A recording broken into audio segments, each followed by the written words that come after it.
Hello. आज देखिए हम आपको रेल प्रॉब्लम बताएं। Rail problem in motional EMF. Rail problem rail problem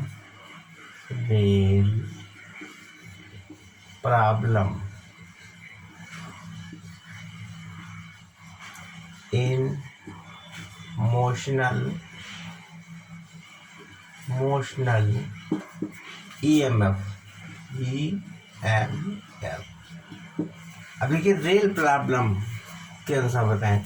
पहले हम बता चुके थे कि अगर कोई राड है, इंडक्टिंग राड, ये राड रखी हुई है और इसके ऊपर मैग्नेटिक फील्ड अंदर तरफ है। Magnetic field inside magnetic field, ये अंदर तरफ मैग्नेटिक फील्ड है, अंदर तरफ मैग्नेटिक फील्ड है। और ये राड है, ये मोशनल, इधर साइड में मोशनल कर रहा है। जब ये किसी मैग्नेटिक फील्ड में इंडक्टिंग कॉइल, ये इंडक्टिंग कॉइल है, ये लेंथ इसकी एल है, मतलब इसकी लेंथ कितनी है, एल है, ये एल है, एल। जब किसी इंडक्टिंग कॉइल, जब मैग्नेटिक फील्ड में कोई इंडक्टिंग चालक, इसको हम आगे जब बढ़ाएंगे, मूव करेंगे वेलोसिटी से, तो ये रॉड नहीं रहता है, ये बैटरी बन जाता है। कैसी बैटरी बन जाता है, देखिए ये बैटरी बन जाता है। ये होता है प्लस, ये माइनस। अब देखिए प्लस माइनस कैसे, जैसे इधर बना हुआ है और इधर वेलोसिटी इधर है, जब इधर मूव कर रहा है और मैग्नेटिक फील्ड अंदर तरफ है, तो ये ऊपर प्लस, ऊपर पॉजिटिव हो जाएगा और नीचे निगेटिव हो जाएगा। क्योंकि अब देखिए इधर साइड में तो मैग्नेटिक फील्ड है और ये अंगूठा जो है, हमारा थंब जो है, ये वेलोसिटी तरफ है, तो मैग्नेटिक फील्ड की पॉजिटिव फोल्ड ऊपर हो जाएगा, इलेक्ट्रिक फील्ड ऊपर हो जाएगी, मतलब ऊपर साइड में इलेक्ट्रिक फील्ड। तो ये बैटरी बन गई, ये प्लस ऊपर हो गया, माइनस नीचे। करंट, अगर इसको हम किसी क्लोज सरफेस जोड़ दें, तो इसमें करंट फ्लो होने लगेगी। ठीक है, किसी क्लोज सरफेस से अगर हम जोड़ दें तो अब इसमें मैं पोटेंशियल डिफरेंस कितना रहेगा, ईएमएफ कितना होगा, ई बराबर होता है VBL। मतलब तुम जानते हो कि इसका कितना होता है, V वेक्टर V इन क्रॉस V और डॉट L वेक्टर होता है। अब देखो तीनों ये परपेंडिकुलर हैं, ये भी परपेंडिकुलर है, ये भी परपेंडिकुलर, तो ई बराबर कितना हो गया, VB sine theta, sine 90 degree, और L cos 0। कैसे हुआ L cos 0, अब देखिए ये 90 डिग्री है, V से V कर्ल करिए तो ये इधर V भी लग जाएगा, मतलब V इंटू V ऊपर हो जाएगा, उस साइड में V इंटू V, और L भी इधर है, L इसका एंगल 0 हो जाएगा, तो E बराबर हो गया VBL। ठीक है, अगर इसमें कोई हम करंट फ्लो करना चाहें, जब सर्किट क्लोज हो जाएगा, फैराडे के नियम के अनुसार जब सर्किट क्लोज हो जाएगा तो इसमें करंट फ्लो होगी। करंट आई बराबर होता है E/R। अगर ये R है या कैपिटल R है, या स्मॉल r समझ लीजिए, तो ये E/R हो जाएगा, ये इसकी करंट फ्लो हो जाएगी। ठीक है, समझ गए। इसका फार्मूला क्या हो गया, VBL, या इसको ऐसे भी लिख सकते थे VBL। ठीक, आया समझ में।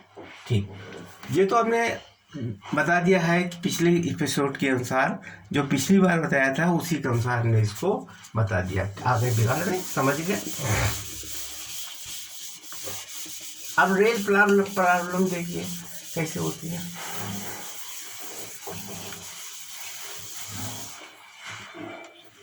जैसे ये हमारा कंडक्टिंग रॉड है,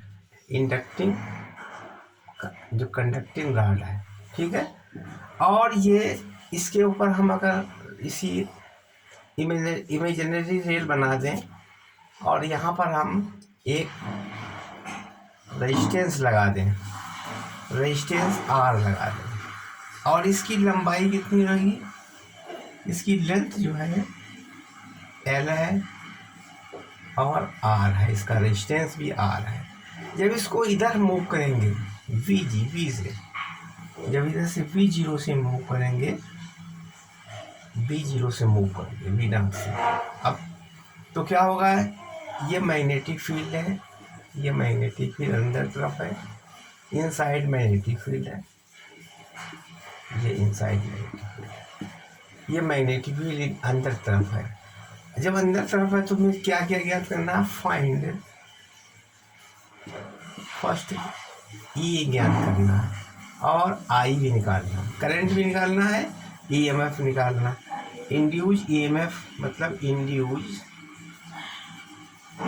EMF and induce current, induce current निकालना, ठीक है। और दूसरी चीज, दूसरी बात क्या निकालनी है, find the force, find force निकालना है। क्या निकालना है, force, force required, because force is required to keep rod moving with constant, moving with constant, ये ज्ञात करना है, ठीक। और क्या याद करना है, तीसरी पॉइंट याद करना है, find power of input and power of output, power of output, मतलब इस पर पावर ज्ञात करना, पावर इनपुट और पावर आउटपुट, मतलब जितना इसमें हम पावर दे रहे हैं तो हम उसी से एनर्जी देनी पड़ेगी। ये नहीं कि हमने इस तरीके से रेल प्रॉब्लम बना दी और यहाँ पर हमने मैग्नेटिक फील्ड अंदर डाल दी, इसको V0 से हमने इसको डिस्प्लेस किया, वेलोसिटी दिए और इस पर रेजिस्टेंस लगा दिया, तो यहाँ पर एक करंट फ्लो हो जाएगी। करंट फ्लो होगी किस डायरेक्शन में, जैसे इधर हमारा फोर्स है, इधर जा रही है, तो करंट किधर से होगा, ऊपर तरफ करंट, ये करंट फ्लो होगी, ठीक है। अब जब करंट फ्लो होगी, हमने इसको तो वेलोसिटी दे दिया, लेकिन कुछ समय के बाद में ये वेलोसिटी ये अपने आप रुक जाएगा। ये नहीं कि हमने एक बार चला दिया, बिजली बनने लगी, हमें आराम से काम हो रहा हमारा, लेकिन इसके ऊपर हमें मैकेनिकल फोर्स लगाना पड़ेगा, मैकेनिकल फोर्स लगाना पड़ेगा, तब नहीं तो कुछ देर के बाद ये रुक जाएगी। अब देखिए इसमें फोर्स किधर लगेगा, जब करंट ऊपर बह रही है, करंट ऊपर है, करंट ऊपर जा रही है और मैग्नेटिक फील्ड अंदर है, तो क्या होगा, मैग्नेटिक फोर्स इधर लगाना पड़ेगा, फोर्स इस साइड में फोर्स लगाना पड़ेगा, एफएम, इसको कहेंगे एफएम। इधर फोर्स लगेगा, जब करंट आगे बहेगी तो फोर्स इधर लगेगा, और इसको लगाने के लिए हम विपरीत दिशा में फोर्स लगाएंगे, इतना ही फोर्स इधर लगाएंगे। जब इतनी फोर्स इधर लगाएंगे तब ये वेलोसिटी V0 से कांस्टेंट बढ़ती रहेगी। जब तक फोर्स नहीं लगाएंगे एफएम, तब तक हमारा कुछ नहीं होगा, ठीक है। अब देखिए फोर्स कैसे लगेगा। अब इसके लिए देख लीजिए, ये हमारा ई निकाल लीजिए, आई निकाल लीजिए। ई कितना होगा, ई बराबर होता है BVL होता है, तो ई कितना हो गया, बी कितना है, बी ये है, वी है, V0 है, V0, और एल कितना है, ये लेंथ है, एल, मतलब VVL, ठीक। अब इसके बाद में आई निकालना है, आई बराबर हो जाएगा VVL अपान R+R, ये रेजिस्टेंस दोनों हो गए, जो आई बराबर होता है E अपान R होता है, तो R+R हो जाएगा, ठीक है।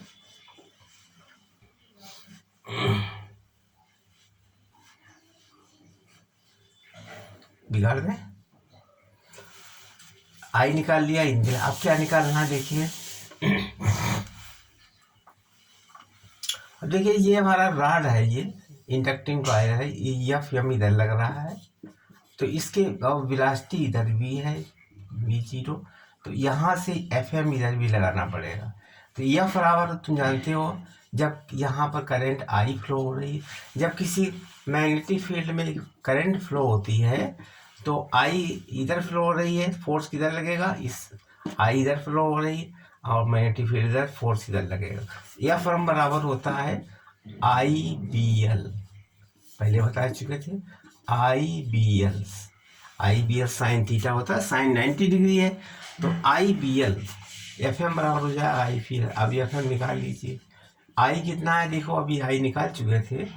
I बराबर था BVL अपान R प्लस R, यह I था, और V है इंटू V इंटू L, ये वाला भी है, ठीक।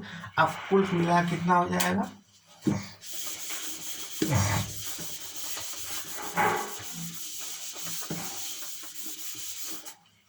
अब टोटल FM कितना हो गया, FM बराबर B square VL square upon R plus R, ये हमारा FM। इतना फोर्स हमें इस डायरेक्शन जब लगाएंगे तब हमारा ये मूव करता रहेगा, तब ये कंडक्टिंग रॉड मूव करेगा। जब कंडक्टिंग रॉड मूव करेगा तभी करंट फ्लो होगी, वैसे नहीं। अब करंट फ्लो का डायरेक्शन ऊपर होगा, क्योंकि इधर हमने लगा दिया तो डायरेक्शन ऊपर होगा। तो आप देखिए करंट फ्लो हो रही है इधर, यह प्लस यह माइनस, इस तरीके से।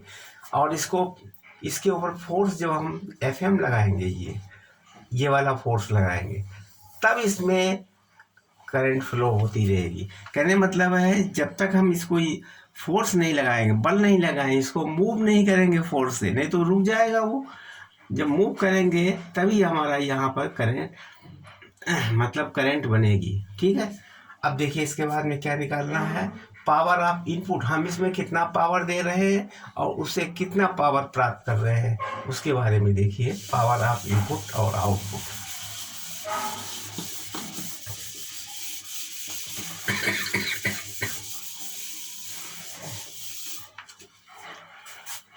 पावर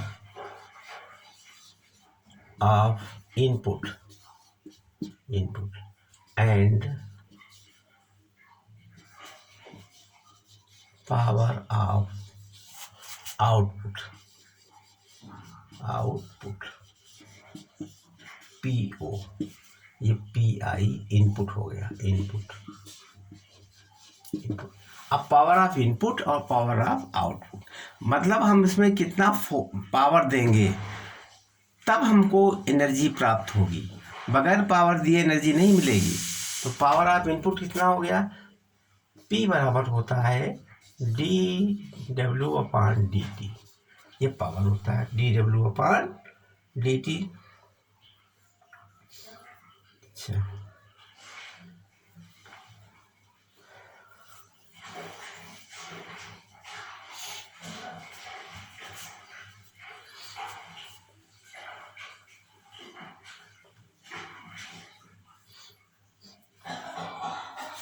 और dW बराबर होता है F एक्सटर्नल,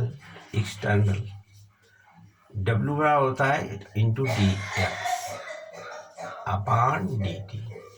जब हम एक्सटर्नल फोर्स लगाएंगे तभी तो कार्य होगा। अब कितना डिस्टेंस कवर किया, उसके बाद कितना। अब P बराबर हो जाएगा F एक्सटर्नल कितना है, F बराबर हम निकाल चुके थे IBL, और F एक्सटर्नल कितना आया था, F फॉर एक्सटर्नल I का मान कितना था BVL अपान R प्लस R, और ये BL है B स्क्वायर और L स्क्वायर, ये हमारा एक्सटर्नल हो गया।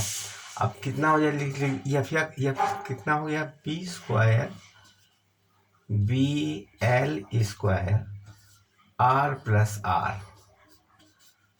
ठीक है। और ये dx अपान dt आ गया, ठीक। अब एक्सटर्नल फोर्स कितना गया, तो B square BL square upon R plus R, और D X upon D T भी वी होता है। तो एक्सटर्नल फोर्स हमने कितना लगाया था, internal force V square L square upon R plus R, इतना हमने पावर दिया इसको, इनपुट पावर दिया इसको, हमने इतना पावर दिया। अब इसके इस पावर से हमें आउटपुट कितना मिलेगा, आउटपुट ज्ञात कर लीजिए। ठीक है, देखिए P बराबर होता है W अपान टी, पावर बराबर होता है W अपान टी, W होता है F into D x, F external into D x. अब देखिए F बराबर होता है IBL, F एक्सटर्नल बराबर हो जाएगा B square L square B square. अब I का मान रख दिया ना हमने, I बराबर होता है BVL अपान R प्लस R, ये I था, इस I का मान हमने यहाँ रख दिया, तो हमारा कितना बन गया था, F एक्सटर्नल IBL है ना, I का मान हो गया BVL अपान R प्लस R, और B कितना V स्क्वायर और L स्क्वायर। इस तरीके से हमारा ये वैल्यू आ गई। इसको हमने जब में रख दिया D X upon D T क्या होता है, V होता है, V लिख दिया, वी स्क्वायर हो गया या V square R plus R. External force हमने इतना लगाया।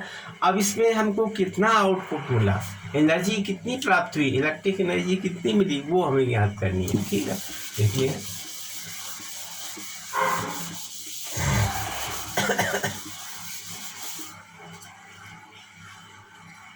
P आउटपुट हो जाएगा I स्क्वायर आर, दोनों को I स्क्वायर आर, मतलब इंटरनल रेजिस्टेंस और एक्सटर्नल रेजिस्टेंस ये लगा दिया था, इससे हमें एनर्जी मिल जाएगी। तो पी ओ बराबर आई स्क्वायर कामन ले लीजिए आर प्लस आर। अब पी ओ आउटपुट कितनी हो जाएगी, आई का मान कितना निकाला था अभी हमने, आई बराबर निकाला था D V L upon R plus R, ये यहाँ रख दीजिए, B square V square L square upon R plus R का whole square into R plus R. ठीक, ये दोनों कैंसिल हो जाएंगे, तो एक हो गया B square L square upon R plus R. ये हमारी आउटपुट एनर्जी मिली है, आउटपुट एनर्जी प्राप्त हुई। तब हमें आउटपुट, जब हमने, अगर हम इसको कोई एनर्जी जब देंगे, जब हम मैकेनिकल एनर्जी देंगे, तब हमको यहाँ पर इलेक्ट्रिकल एनर्जी प्राप्त होगी। यानी मैकेनिकल एनर्जी जब देंगे, मैकेनिकल एनर्जी, तब हमारी इलेक्ट्रिकल एनर्जी प्राप्त होगी। ऐसा नहीं होगा कि हमने उसको वेलोसिटी दे दिया, छोड़ने चले गए, कोई एक्सटर्नल एनर्जी नहीं दी। जब तक हमें उसको कुछ इलेक्ट्रिक एनर्जी नहीं देंगे, तब तक इलेक्ट्रिक बनेगी नहीं। जैसे डायनेमो होता है, डायनेमो में घुमाया जाता है, उसको मैकेनिकल एनर्जी दी जाती है, तब वो रोटेट करने लगता है, रोटेट करने के बाद में वो फिर एनर्जी उत्पन्न होता है। अच्छा, इसके बाद में अगला क्वेश्चन है, समझ लिया इसको बिहार में।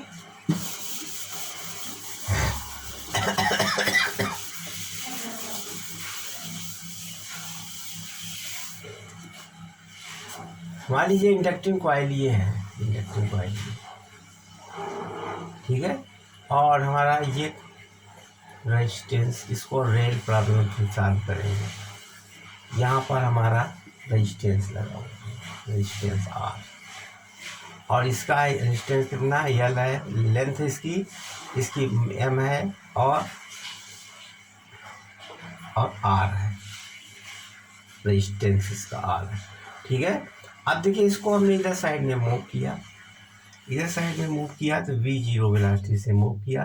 कुछ देर के बाद में ये यहाँ पहुँच जाएगा, और यहाँ पर इसकी वेलोसिटी मान लीजिए v रहेगी।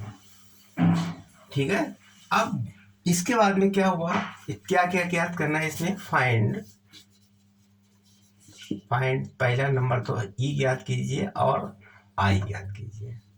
मतलब induce EMF and induced current, current आई ज्ञात करना। ठीक है, दूसरी चीज़ क्या ज्ञात करना है इसमें, दूसरा है फाइंड ऑसिलेशन। जब ये आगे मूव करेगा, इस पर फोर्स लगेगा तो इसमें ऑसिलेशन होगा। Find oscillation, acceleration, acceleration, acceleration find कीजिए, क्योंकि यहाँ वेलोसिटी v जीरो थी तो v हो गई, तो ये ऑसिलेशन तो होगा ही। ठीक, हेलो, देखिए अब हमने इसमें रेल प्रॉब्लम में क्या ज्ञात करना है। ये देखिए मैग्नेटिक फील्ड है, ये हमारा मैग्नेटिक फील्ड है, इनसाइड मैग्नेटिक फील्ड, और यहाँ पर इसका रेजिस्टेंस R रखा हुआ है। और ये जो है इंडक्टिंग कॉइल है, इसकी रेजिस्टेंस, इंटरनल रेजिस्टेंस R है। इसका मास भी m है, ये इसका मास कितना है m।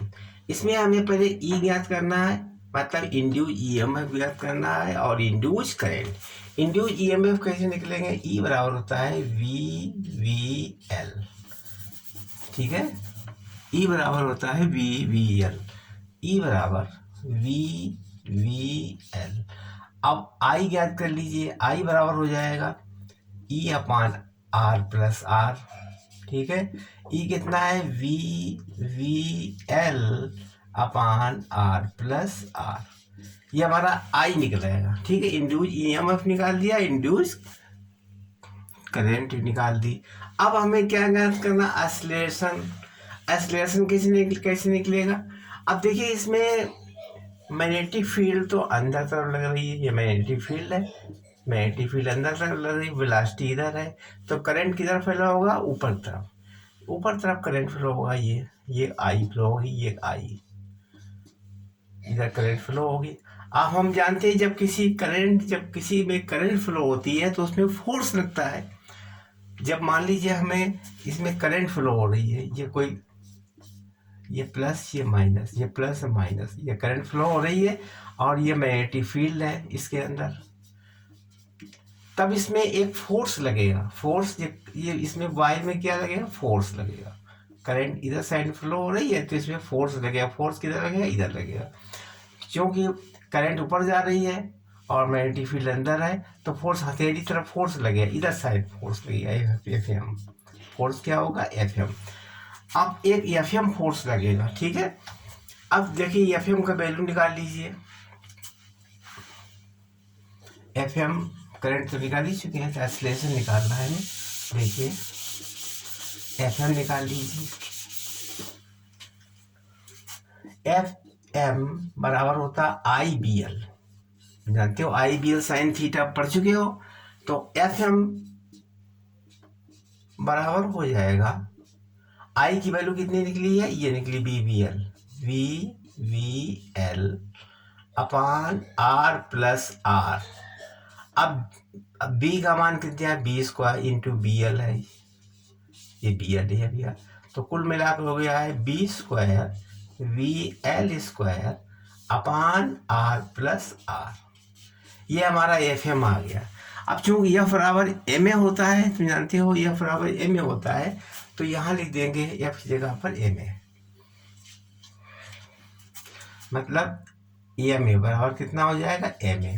तो एक ये एक्सीलरेशन ज्ञात हो जाएगा, एक्सीलरेशन बराबर हो जाएगा B square VL square upon MR plus R। यह हमारा एक्सीलरेशन ज्ञात हो गया। ठीक, जो हमारा इसे मूव कर रहा है, V0 से मूव किया, V तक रेस्ट लिया, इस तो हमारा कितना एक्सीलरेशन हो जाएगा, अब चूंकि इस पर फोर्स इधर लग रहा है ना, जब फोर्स इधर लग रहा है तो फोर्स इधर भी लगाना पड़ेगा। जब इधर फोर्स लगाएंगे तभी तो ये वेलोसिटी से भी, अब धीरे धीरे हमने एक्सीलरेशन, ये फोर्स इधर लग रहा है तो ये धीरे धीरे रुकता हुआ चला जाएगा, मतलब इसकी वेलोसिटी कम होती चली जाएगी। जब फोर्स इधर लग जाएगा तो वेलोसिटी कम होती है। प्रारंभिक वेलोसिटी V0 थी, जिसमें ये t बराबर 0 था, तो उसमें वेलोसिटी V0 थी। अब V0 के बाद में वेलोसिटी बढ़ते बढ़ते V हो गई, तो इसका मतलब ये एक्सीलरेशन होगा। जो एक्सीलरेशन हो रहा है तो ये माइनस में होगा एक्सीलरेशन। ठीक है, वो चीज़ जो रुकती हुई जा रही है कम होगी, जब इसमें फोर्स लगेगा तो इसकी वेलोसिटी कम हो जाएगी, तो एक्सेलरेशन इसका माइनस हो जाएगा B square V L square upon M R plus R. अब इस एक्सेलरेशन को हम टी फॉर्म में लाना है, एक्सेलरेशन को मतलब इसको v निकालिए, v ज्ञात करिए, v के बाद में फिर एक्सेलरेशन को t के फॉर्म में लाना है, फिर x के फॉर्म में, किसके फॉर्म में लाना है, t के फॉर्म में v को, और v को लाना है x के रूप में।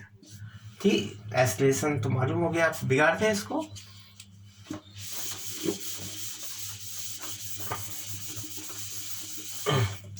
अब देखिए एक्सेलरेशन पता हो गया, यहाँ तक कोई फायदा नहीं। अब देखिए एक्सेलरेशन a बराबर minus B square V L square upon M R plus R. अब एक्सेलरेशन क्या होता है, dv अपान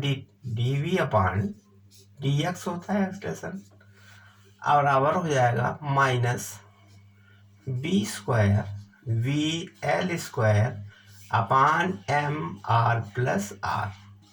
ठीक है, अब dv अपान dx को dv इधर लीजिए और ये b हमने इधर ले लिया, बराबर dx दो चला गया, यानी बी स्क्वायर, ये माइनस है, B square L square into D X upon M R plus R. अब इसको इंटीग्रेट कर दीजिए, ये इंटीग्रेट इससे हो जाएगा, इसका भी इंटीग्रेट कर दीजिए। यहाँ से क्या होगा, b 0 से b तक, और यहाँ से होगा 0 से लेकर के t तक, इंटीग्रेट हो जाएगा। अब इसमें log v हो जाएगा, log v कैसे, v0 log v minus log v0 हो जाएगा। तो मैं कहने मतलब ये हो जाएगा b ऊपर हो जाएगा, v अपान v0 बराबर माइनस, इसमें क्या हो जाएगा, b square L square into T upon M R plus R. ठीक, अब ये लाभ को जब इधर ले जाएंगे तो ई बराबर हो जाएगा, ई बराबर लाभ वी मतलब वी अपान v0 बराबर हो जाएगा ई की power minus B square L square T upon M R plus R. ठीक है, तो v बराबर किसके हो गया, v0 ई की power minus B square L square T upon M R plus R. ये हमारा वेलोसिटी निकल आया। ठीक है, वेलोसिटी टी के फॉर्म में, वेलोसिटी हमने टी के फॉर्म में वेलोसिटी ज्ञात कर ली, और कुछ देर के बाद में ये टी के फॉर्म में हमने इसको वेलोसिटी ज्ञात कर दी। अच्छा, इसके बाद में अब हमें ज्ञात करना है इसी वेलोसिटी को बिगाड़ दें इतना।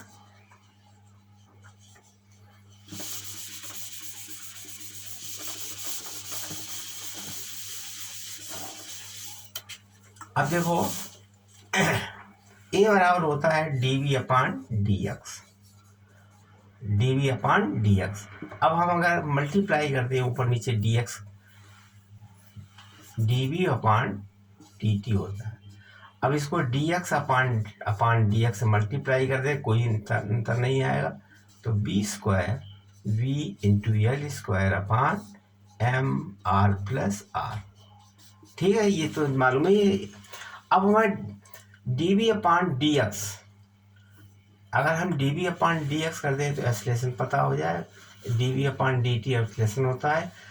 अब हमें क्या करना है, ये dv जो लिखा है dx अपान dt, यानी dv बटे dx कर दीजिए, और ये dx upon dt into dx upon dt, ये वेलोसिटी हो जाएगी, बराबर minus B square V L square upon M R plus R. ठीक है, अब ये हमारा dv upon dx into V बराबर हो जाएगा minus B square V L square upon M R plus R.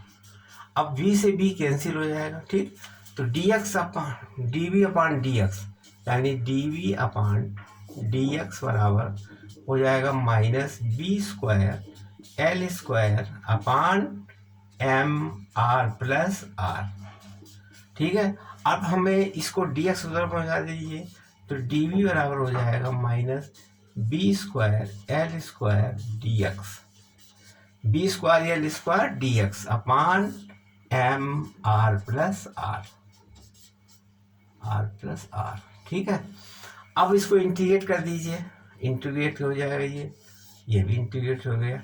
अब यहाँ से देखिए टी था यहाँ पर जीरो, जीरो से डिस्टेंस जीरो से लेकर के और टी तक था। अब यहाँ पर D V upon D x हो गया, जीरो से लेकर यहाँ से यहाँ तक डिस्टेंस एक्स कवर किया उसने, यहाँ से यहाँ तक मान लीजिए डिस्टेंस उसने एक्स कवर किया, और यहाँ से बी जीरो टू वी हो गया, बी जीरो से प्रारंभ हुआ और वी तक खत्म हो गया। अब इसमें कैसे बनेगा लॉग, यहाँ पर बन जाएगा डी वी वी, यानी वी माइनस वी जीरो बराबर ये बन जाएगा B square L square into X upon M R plus R. मतलब यस डिस्टेंस पर की वैल्यू ज्ञात हो गई। अगर ये रुक जाएगा कहीं पर तो रुक जाएगा तो कहेंगे मतलब v बराबर जीरो हो जाएगा। अगर ये पोजीशन रुकने वाली से आ गई तो v बराबर जीरो, तो यहाँ बन जाएगा हमारा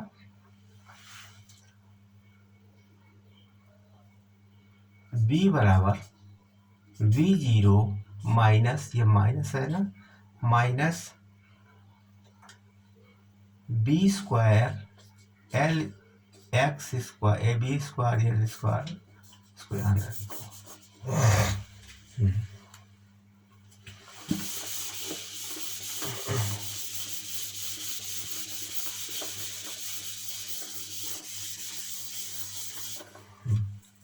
तो v माइनस वी जीरो बराबर minus B square L square into X upon M R plus R, R plus are.